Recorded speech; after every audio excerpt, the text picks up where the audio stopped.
nagdadala sa paanyayang ganito. Sa bahay ni Yahweh ay pumasok tayo.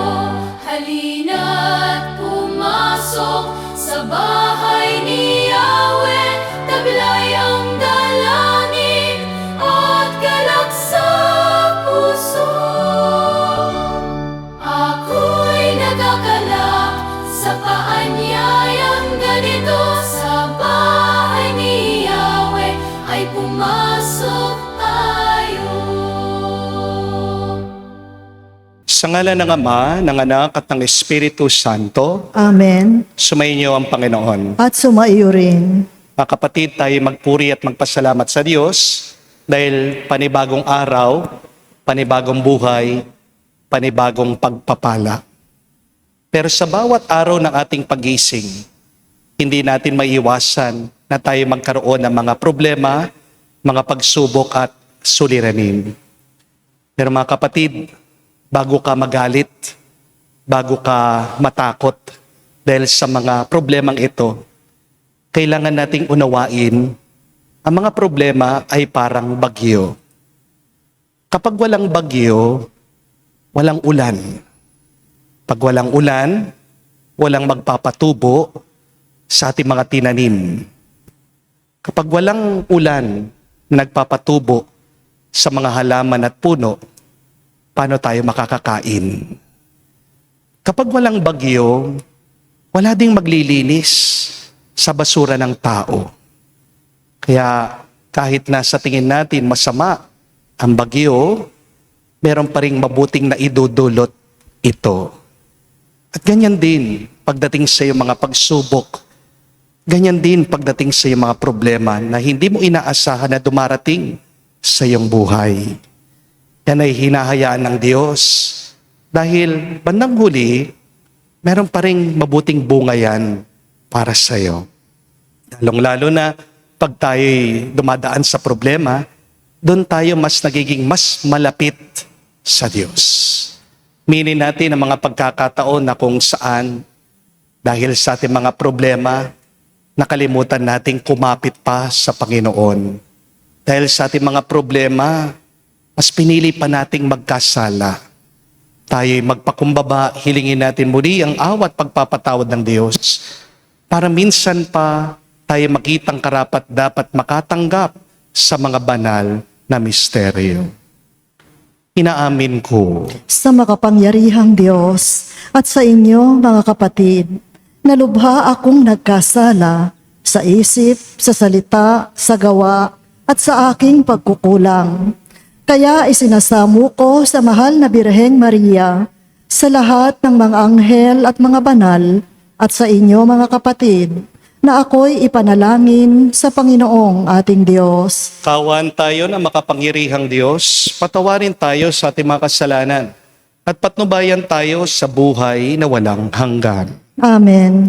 Panginoon, kaawaan mo kami. Panginoon, kaawaan mo kami. Kristo, kaawaan mo kami. Kristo, kaawaan mo kami. Panginoon, kaawaan mo kami. Panginoon, kaawaan mo kami. Manalangin tayo. Ama naming makapangyarihan, kami yung mga kinupkop ay inloob mong maging mga anak sa liwanag mong kaloob. Huwag mo ipahintulot na sa katiwalian kami ay masangkot. Panatilihin mo kaming nagliliwanag sa iyong katapatang lubos na sumisikat sa pamagitan ni Jesucristo kasama ng Espiritu Santo, magpa sa walang hanggan. Amen.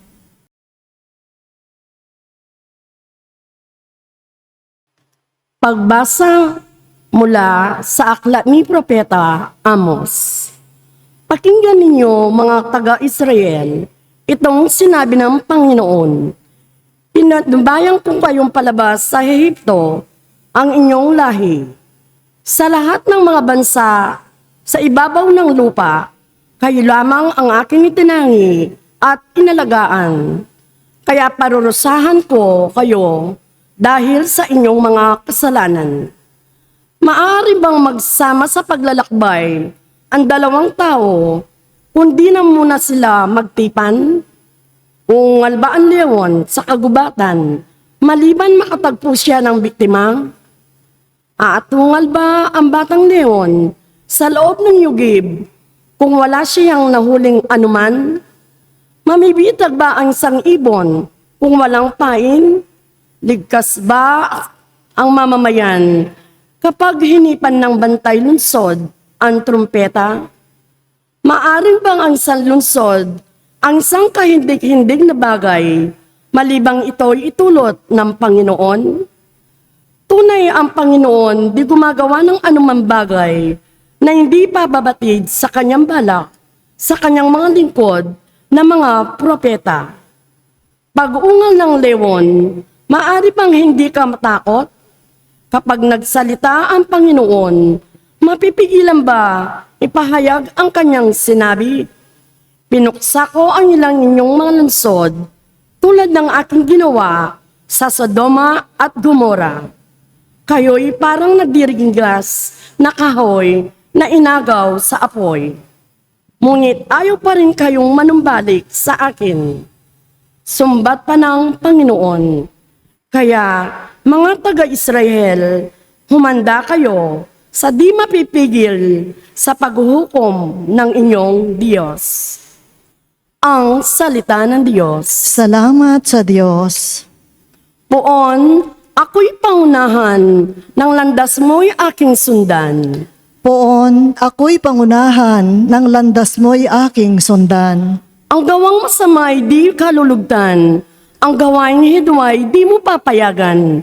Ang mga palalo't masasamang asal, iyong itatakwil at kasusuklaman. Poon, ako'y pangunahan, ng landas mo'y aking sundan. Parurusahan mo yaong sinungaling, pati mararahas at ang mga taksil. Poon, ako'y pangunahan, ng landas mo'y aking sundan. Dahilan sa iyong tanging pagmamahal, ako ay dudulog sa iyong tahanan. Sasambahin kita sa templo mong banal bilang isang tanda ng aking paggalang. Poon, ako'y pangunahan, ng landas mo'y aking sundan.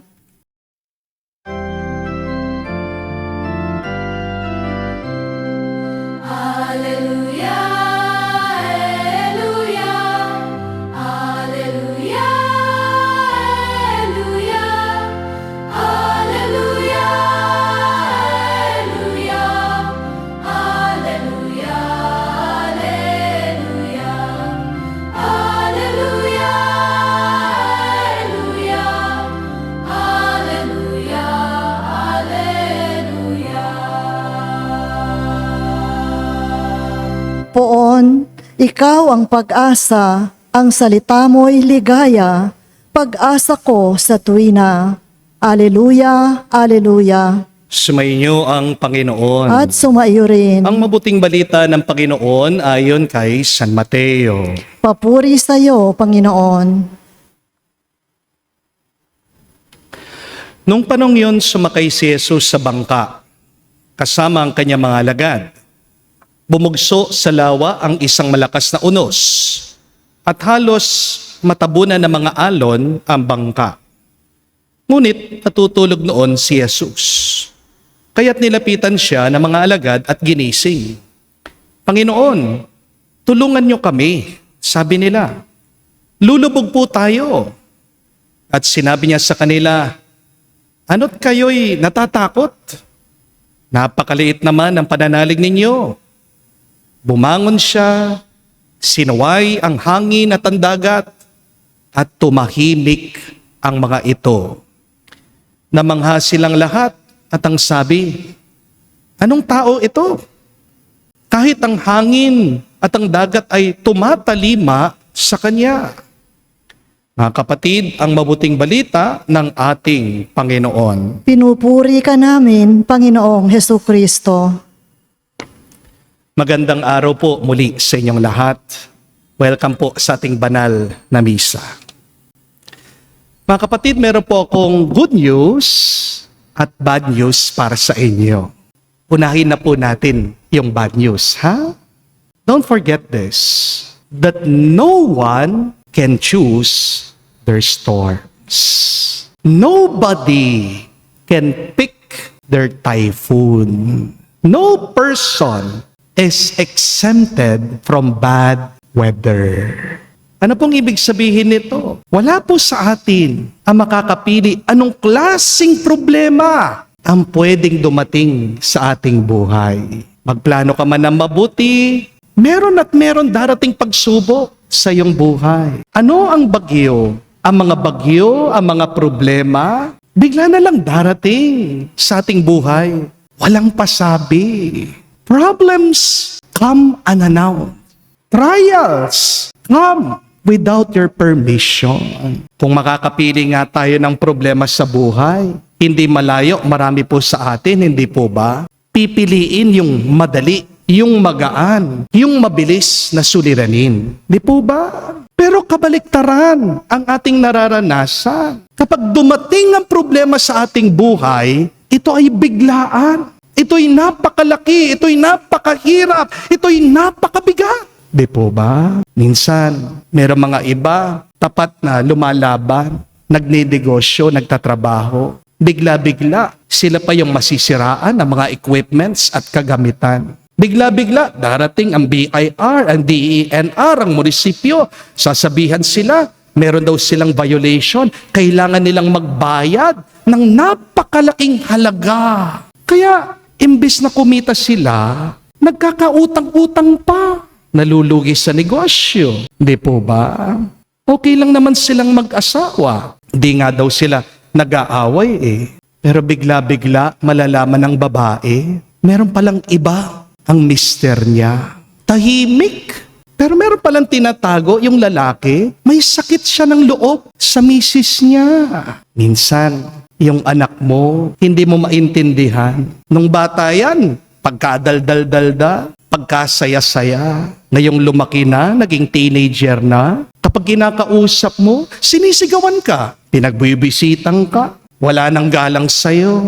Minsan, okay naman ang pakiramdam mo. Pero merong iba, pag nagpa-check up sa doktor, nalalaman nila, may cancer pala sila, stage 4 na. Hindi natin mapipili ang mga bagyo at problemang dumarating sa ating buhay. Ang sabi nga po, napakaganda ni Mike Tyson, yung boksingero, that everybody has a plan until they get punched in the face. Magplano ka man ng mabuti, maghanda ka man para sa iyong hinaharap. Gumawa ka man ng backup plan, kapag dumating ang problema at bagyo, wala kang magagawa. Amen? Ito po ang bad news.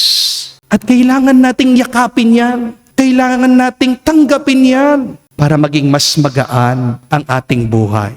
Kasi kung iniiwasan mo yan, hahabulin ka ng iyong bagyo. Kung dinidinay mo yung bagyo, yung problemang yan, lalong magiging mabigat ang buhay mo. Amen? Pero sa gitna nitong bad news, meron pa rin good news. At ano po ang mabuting balita? Hindi man natin mapili ang mga bagyo at problema na darating sa ating buhay. Pero kaya mo pa rin piliin paano mo haharapin itong mga bagyo at problemang ito. You may not be able to choose your storms or problems in life. But remember this, my dear friends, this is the good news. You can always choose how to face your storms. Wala ka mang kontrol sa labas mo, pero meron ka pa rin palaging kontrol sa kung anong mangyayari sa loob mo. My dear friends, you have a power in the midst of your storm. You can choose to respond properly to your problems. You can choose to become like Jesus in the midst of the storm. Ano pong ginawa ng ating Panginoong Hesukristo dito sa gitna ng bagyo o unos?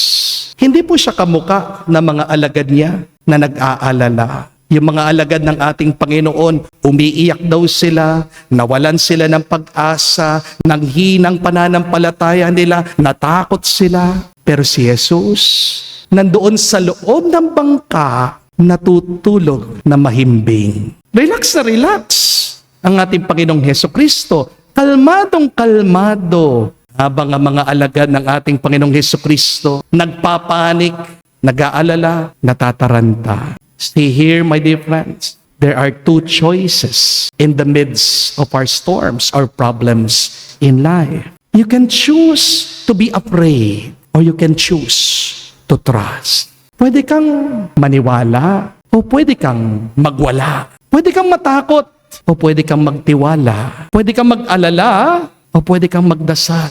Pwede kang sumuko o pwede kang sumunod sa Diyos. Amen?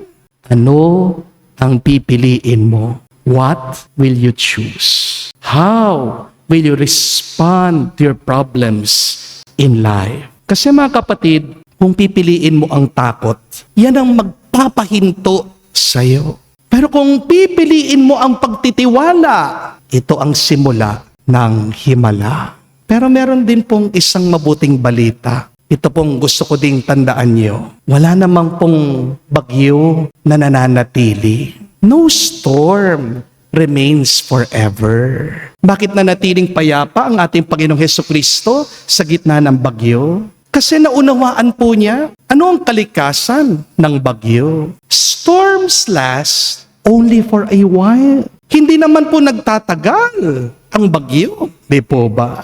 Pagkalakas-lakas man ng unos, mauubos din ang tubig niyan. Hihina din yan. Malulusaw din yan. Mga kapatid, tandaan nyo yan. Walang permanenteng bagyo sa mundo. Walang panghabang buhay na problema dito sa karanasan ng tao.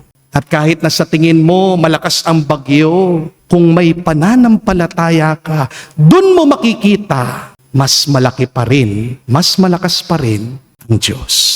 Amen? Kaya wag tayong mag-alala, wag tayong matakot, wag tayong malungkot. Piliin natin na maging payapa. Piliin nating maging masaya. Piliin nating magtiwala kay Jesus sa gitna ng ating mga bagyo at problema. Lilipas din ang problema. Malalampasan mo anuman bagyo sa buhay mo sa tulong ng Diyos. Amen? Meron pong isang bumisita dito po sa parokya. Isa pong babae. Gustong-gusto po akong makita. Nung unang beses po, hindi po ako dinatnan. Kaya bumalik muli. The second time po, natsyempohan na po ako. Yung pala, magpapapray over po siya. Kasi ito pong babae, may 4th stage lung cancer. Habang kinakausap ko po yung babae, may napansin po ako. Nakangiti po siya. Glowing siya. Kahit wala na po siyang buhok. Bilib na bilib po ako dito sa babae. Kasi kahit na masakit yung nararamdaman niya, hindi po siya depressed. Isipin niyo po yun. May cancer siya. Nauubos na yung pera niya. Masakit talaga, physically nararamdaman niya, pero hindi niya piniling maging depressed. Isa nakakahiya yung iba sa atin, di ba? Wala namang sakit, wala naman talagang problema, may magandang bahay, may mga magulang, nakapag-aral, may trabaho, pero sila pa yung depressed. Pero merong mga tao, may malubhang sakit, pero pinipili nila ang tuwa at tiwala kesa sa takot at lungkot. Yan po yung nakakamangha dito sa babae. But see here, my dear friends, it is possible that you can become a rainbow in the midst of the storm. You can choose to be happy even if you are burdened. Isa pong katotohanan ng ating buhay, kailangan nating matandaan na mayroong mga bagay na hindi naman nating kayang labanan. There are battles that we cannot fight all alone. Merong mga laban sa ating buhay na kahit na ginawa mo ng lahat, binigay mo ng lahat-lahat, bigo ka pa rin. Pero hindi po ibig sabihin na kapag hindi mo kaya ang laban, talo ka na. Hindi po ba? Bakit? Dahil maaaring hindi mo kaya ang laban, maaaring dehado ka, pero kung maniniwala ka, merong ibang lalaban para sa iyo. Amen? If we cannot fight, if we cannot win the battle, have faith. Because someone stronger is fighting for you. Kapatid, sa gitna ng iyong mga bagyo, sa gitna ng iyong mga problema, huwag mong kalimutan, hindi ka nag-iisa. May pamilya ka pa rin. May mga kaibigan ka. At pinakamahalaga, meron kang isang Diyos. Mas makapangyarihan, mas malakas kaysa sa mga bagyo at problema mo. Amen? At ang Diyos na yan, mahal na mahal ka, hindi ka pababayaan. Ang mga bagyo at problema mo, hindi lang para sa iyo, para labanan mo mag-isa. Ang bagyo ay para sa Diyos na may gawa dito. Kapatid, hindi man natin mapipili ang ating mga bagyo, pero pwede nating piliin na magtiwala at kumapit sa Diyos na may gawa ng mundo. Dahil kung Siya ang lumikha ng langit at lupa, di ba? Kaya din naman niyang makontrol, matalo ang unos na kinakatakutan mo. Kaya kung kayang mapigilan ni Jesus ang malakas na hangin, mataas na alon ng dagat, kaya niyang patahimikin ang bagyo, kayang-kaya din niya na patigilin, patahimikin ang gulo ng buhay mo. Amen? Baka kung hindi man nawawala ang bagyo mo sa iyong buhay, sigurado hindi ka naman iiwan ng Diyos sa gitna nito. Kaya tandaan niyo po ito, hindi mo kailangan maging malakas kaysa sa iyong bagyo. Ang kailangan mo lang kumapit sa Diyos na mas makapangyarihan pa kaysa dyan sa bagyong yan. At kapag natapos na ang unos, kapag tatanto mo, hindi pala ang bagyo ang pinakamalakas sa iyong buhay. Ang Diyos pa rin ang pinakamalakas, ang makapangyarihan.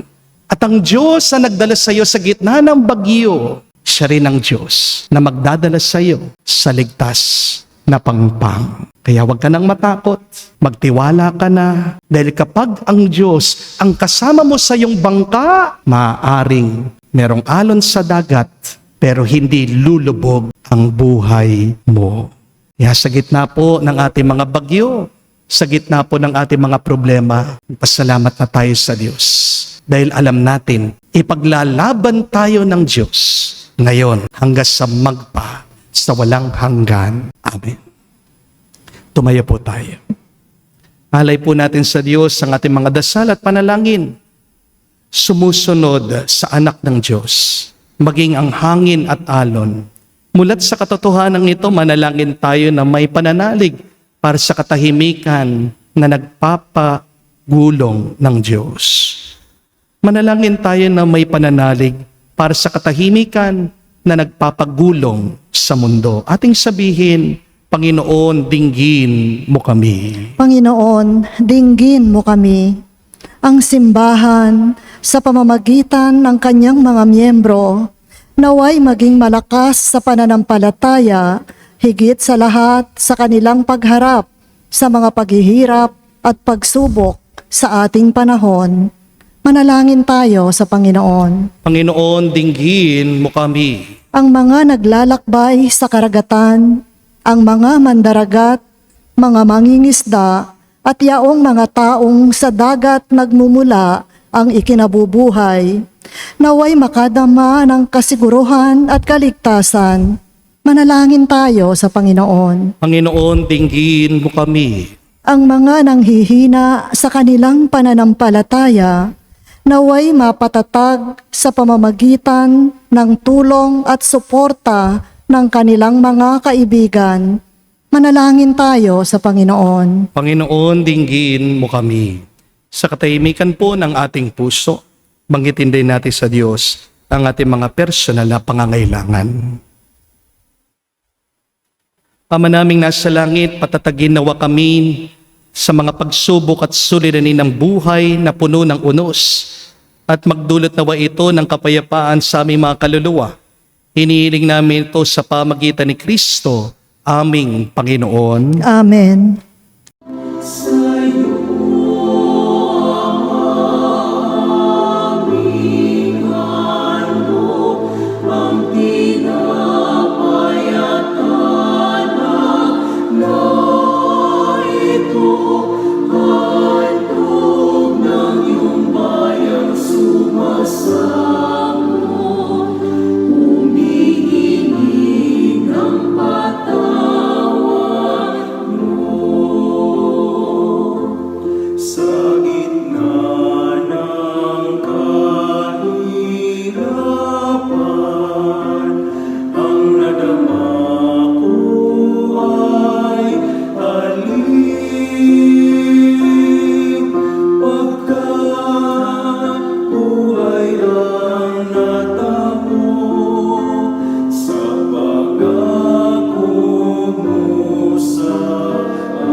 Manalangin kayo mga kapatid, para ng ating mga paghahain ay kalugdan ng Diyos, amang makapangyarihan. Tanggapin nawa ng Panginoon itong paghahain sa iyong mga kamay, sa kapurihan niya at karangalan, sa ating kapakinabangan at sa buong sambayanan niyang banal. Ama naming lumikha, kami iyong pinagindapat gumanap sa pagdiriwang ng paghahain ng iyong pagliligtas. Pagkaloob mo ang aming paglilingkod sa iyo, ay gawing kalugod-lugod na mga alay na ito sa pamagitan ni Jesucristo kasama ng Espiritu Santo, magpa sa walang hanggan. Amen. Sumainyo ang Panginoon. At sumaiyo rin. Itaas sa Diyos sa inyong mga puso at diwa. Itinaas na namin sa Panginoon. Pasalamatan natin ang Panginoong ating Diyos. Marapat na siya ay pasalamatan. Ama naming makapangyarihan, tunay nga marapat ikaw ang aming pasalamatan. Sa iyong paglingap at kagandang loob, ang tao nilikha mo, pinangisiwaan sa sansinuko.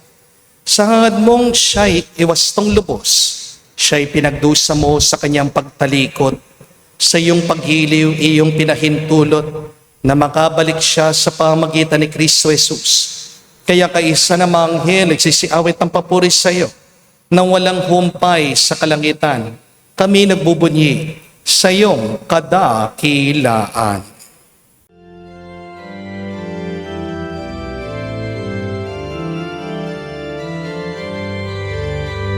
Santo, Santo, Santo, Panginoong Diyos ng mga hukbo, napupuno ang langit at lupa ng kadakilaan mo. Hosana, Hosana, sa kainasan, pinagpalang na paririto sa ngalan ng Panginoon. Hosana, Hosana, sa kainasan. Hosana, Hosana, sa kainasan.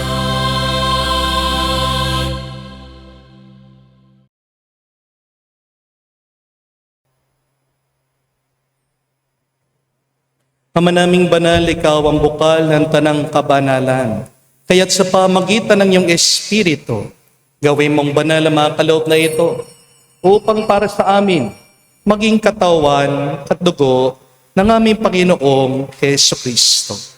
Bago niya pinagtiis ang pusang loob na maging handog, hinawakan niyang tinapay, pinasalamatan kanya. Pinaghati-hati niya yon, inabot sa kanyang malagad at sinabi, tanggapin ninyong lahat ito at kanin. Itong aking katawan na ihahandog para sa inyo.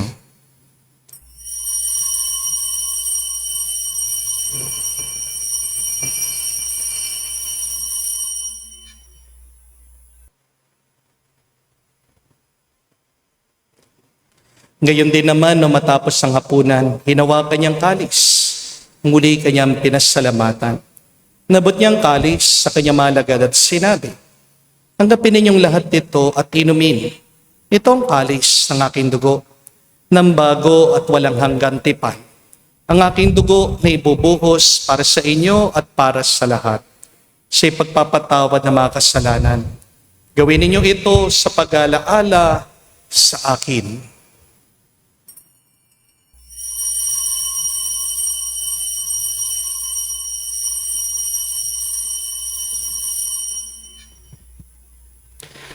Ang misteryo ng pananampalataya.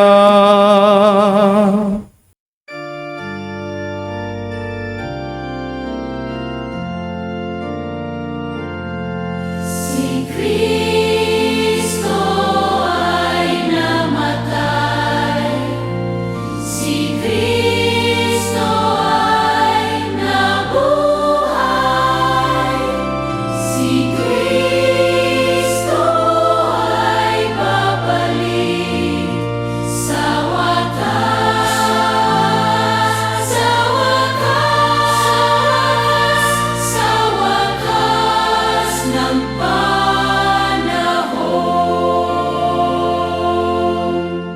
ang mga ginagawa namin ngayon ng pag-alaala sa pagkamatay, muling pagkabuhay ng iyong anak.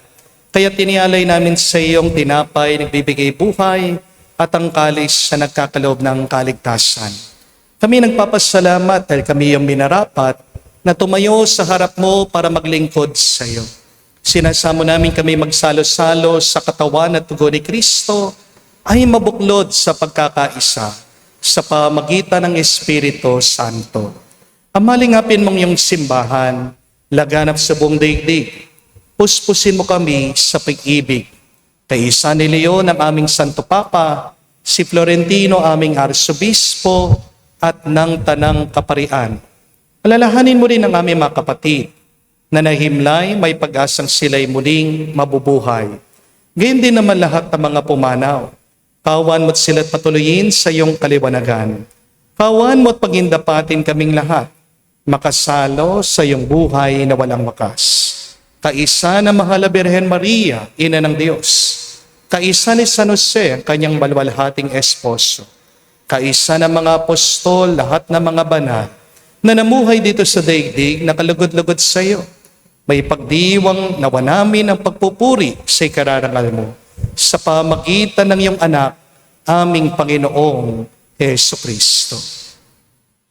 Sa pamamagitan ni Kristo, kasama niya at sa Kanya, lahat ng parangal at papuri ay sa iyo, Diyos Ama, makapangyarihan, kasama ng Espiritu Santo, magpasawalang hanggan. Amen. Amen. Amen.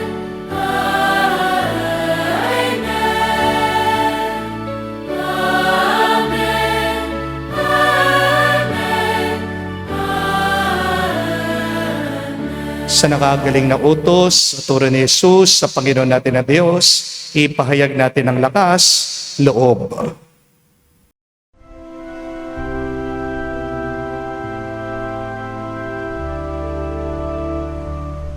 Ama namin, sumasalangit ka, sambahin ang ngalan mo, mapasa amin ang kaharian mo, sundin ang loob mo dito sa lupa para nang sa langit.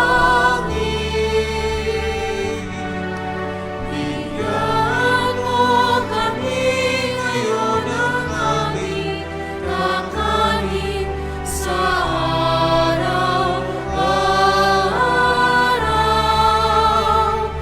at patawarin mo kami sa aming mga sala para ng pagpapatawad namin sa nagkakasala sa amin.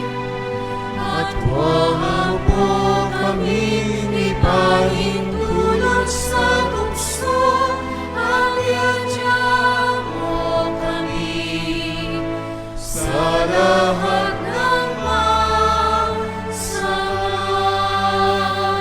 Hinihiling namin kami adya sa lahat ng masama, pagkalooban ng kapayapaan araw-araw, ligtas sa kasalanan, ilayo sa lahat ng kapahamakan, samantalang aming pinanabikan ang dakilang araw ng pagpapahaya ng tagapagligtas naming si Hesus Kristo.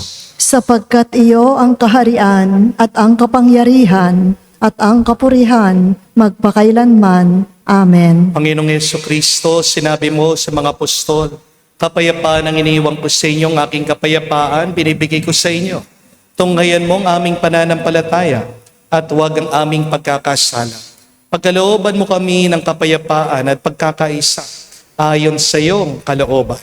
Kasama ng Espiritu Santo, magpasawalang hanggan. Amen. Kapayapaan ng Panginoon ay laging sumainyo. At sumaiyo rin. Magbigayan po tayo ng kapayapaan sa bawat isa. Peace with you po. Kapayapaan po sa inyong lahat.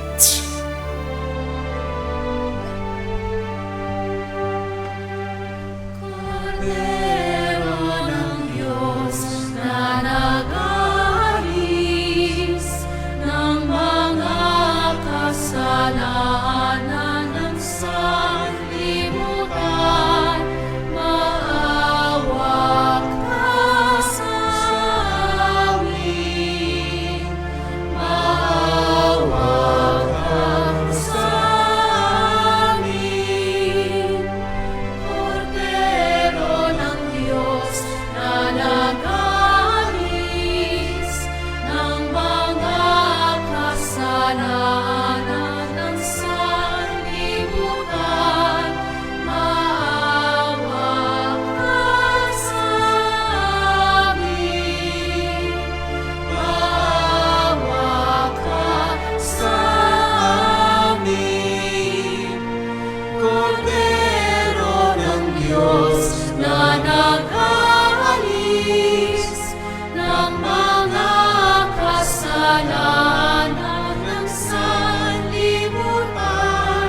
ipagkaloob mo sa amin ang kapayapaan. Mga kapatid, naririto ang ating Panginoong Jesucristo, ang Kordero ng Diyos. Siya nag-aalis sa mga kasalanan ng sanlibutan. Mapalad tayong lumalapit sa piging ng Kordero. Panginoon, hindi ako karapat-dapat na magpatuloy sa iyo, ngunit sa isang salita mo lamang ay gagaling na ako.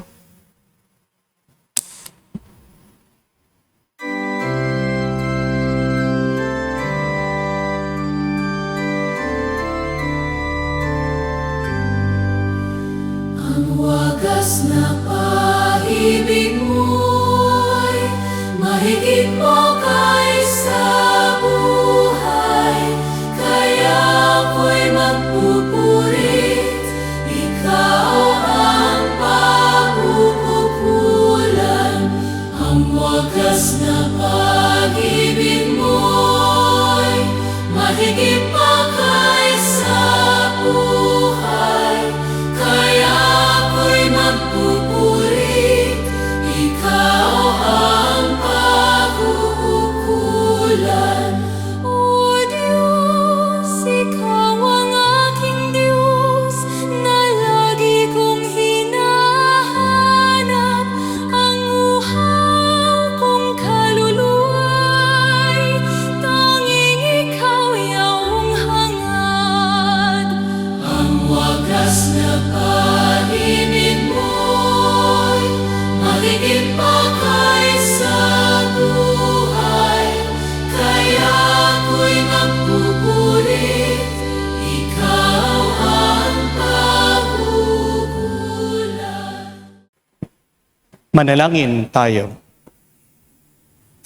Ama namin mapagmahal, buhayin nawa kami ng aming mga inihain at pinagsaluhan upang kami pinagbuklod sa pag-ibig mo kailanman ay magkaroon ng bungang lagi naming maialay.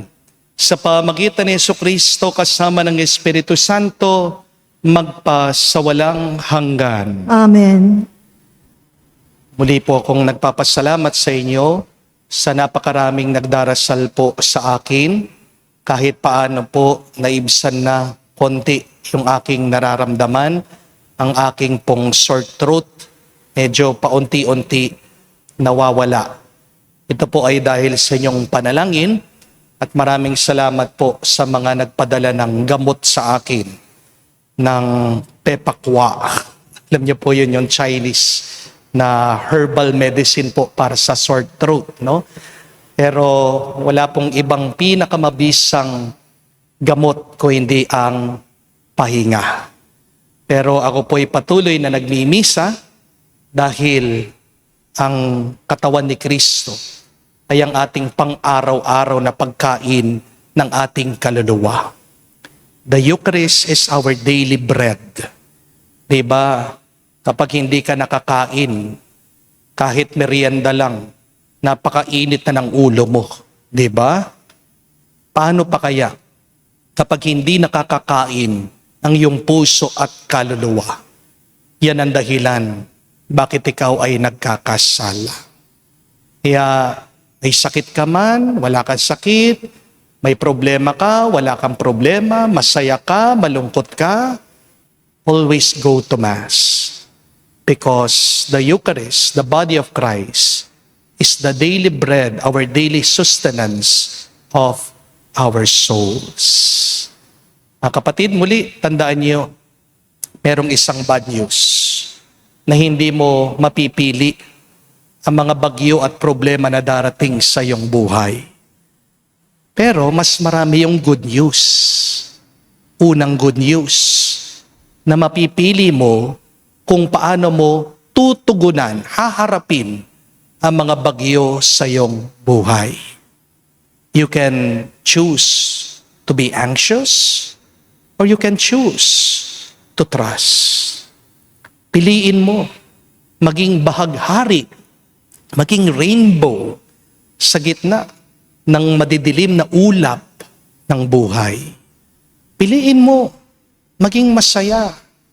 Huwag kang padidepress. Dahil pag nagpa-depress ka, 2 beses ka nang natatalo sa problema mo. Di po ba? Binibigyan ka ng kapangyarihan ng Diyos na makontrol mo ano man ang iyong nararamdaman. Hindi mo man kontrol yung sa labas, pero may kontrol ka pa rin sa iyong loob. Huwag mong ibibigay ang susi na yung isip at puso dyan sa iyong problema. Binigyan ka ng kalayaan ng Diyos, gamitin mo yan para sa ikabubuti mo, ikasasaya mo, ikalulusog ng iyong buhay. Amen? But the second good news is, no storms remain forever. Mawawala din. Mauubos din yung ulan. Lilipas din yung problemang iyan. Yet the third good news is, nandyan kasama mo si Jesus. Sa loob ng iyong bangka, kasama mo ang Panginoon naglalakbay sa buhay mo. At kapag kasama mo ang Diyos, lulubog ba ang iyong bangka? Kapag kasama mo, katuwang mo si Jesus, mabibigo ka ba? Mapapabayaan ka ba? Di ba hindi? Ang dami ng good news niyan. Isa lang yung bad news. Stop focusing on the bad news and look at the many good news the Lord is giving you. At pang-apat na good news, kanina po kinuwento ko yung babae na pumunta po sa akin, nagpa-pray over. At insan po, 1 linggo, pumunta po yung kanyang pamilya dito, nagpapasalamat. Dahil cancer-free na po yung babae. Negative na daw po, wala nang cancer. Imposible. Pero walang imposible pagdating sa Diyos. Tigilan yung sinasabi na, imposible, makakabayad ako sa utang. Imposible, hindi ako magkakaroon ng visa. Imposible, gagaling ako sa aking sakit. Imposible, magbabago pa ang aking asawa, ang aking mga anak. Imposible na magkakayos kami ng aking mga kapatid at pamilya. Kung ano ang nangyayari dyan sa iyong loob, yan ang iyong nararanasan. Stop saying impossible and say, I'm possible. It's possible. Nothing is impossible with God. At ang paniniwala mo, mangyayari sa iyo. Amen? Ang kapatid, manatili tayong nakakapit sa Panginoon sa gitna ng ating mga unos, ng ating mga problema, at dadalhin ka din niya sa ligtas na pangpang ng iyong buhay. Sumainyo ang Panginoon. At sumaiyo rin. At kayo basbasan ng Diyos, makapangyarihan sa lahat, sa ngalan ng Ama, ng Anak, ng Espiritu Santo. Amen. Ang ating misa'y natapos na. Humayo kayo sa kapayapaan ni Kristo. Salamat sa Diyos.